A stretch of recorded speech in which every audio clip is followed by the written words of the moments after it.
और कितना गिरेंगे आप? अपने पापों की सजा से बचने के लिए आपने बच्चे का इस्तेमाल किया।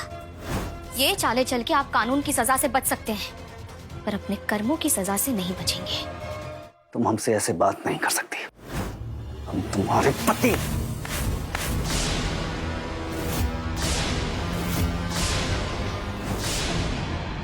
मैं जैसे चाहूं वैसे बात कर सकती हूँ। अब जैसा सवाल वैसा जवाब मिलेगा आपको।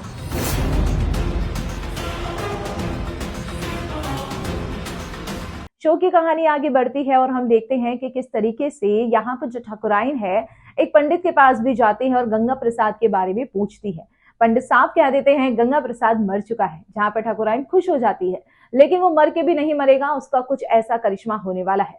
अब यहाँ पर ठाकुराइन को जो है वहम हो जाता है कि गंगा प्रसाद यानी कि मरा ही नहीं है। आज मैं भगवान को साक्षी मानकर गंगा जल अपने हाथ में लेकर प्रतिज्ञा करती हूँ, आज से आपका मुझ पर कोई हक नहीं होगा, मुझ पर कोई हक नहीं होगा। भगवान के सामने मैं अपने रिश्ते का पिंडदान करती हूँ, पिंडदान करती हूँ, पिंडदान करती। दूसरी तरफ गंगा प्रसाद अग्नि बनने का नाटक कर रहा है, सबको ये बता रहा है कि मैं गंगा प्रसाद नहीं बल्कि मैं तो अग्नि हूँ। दूसरी तरफ हम देख रहे हैं वो किसी दबाव में ही आकर ऐसा कर रहा है।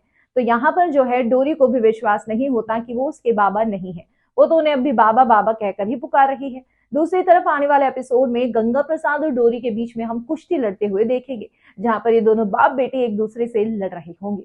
इतने में ठाकुराइन भी वहां पर आएगी भेष बदलकर और यहाँ पर वो गंगा प्रसाद को फिर से करेगी मारने की कोशिश, लेकिन जिसे पंडित जी ही कह चुके हैं कि ये मर के भी नहीं मरेगा, तो ऐसे में ठाकुराइन भी कितनी भी कोशिश कर ले, यहाँ पर गंगा प्रसाद मरने नहीं वाला।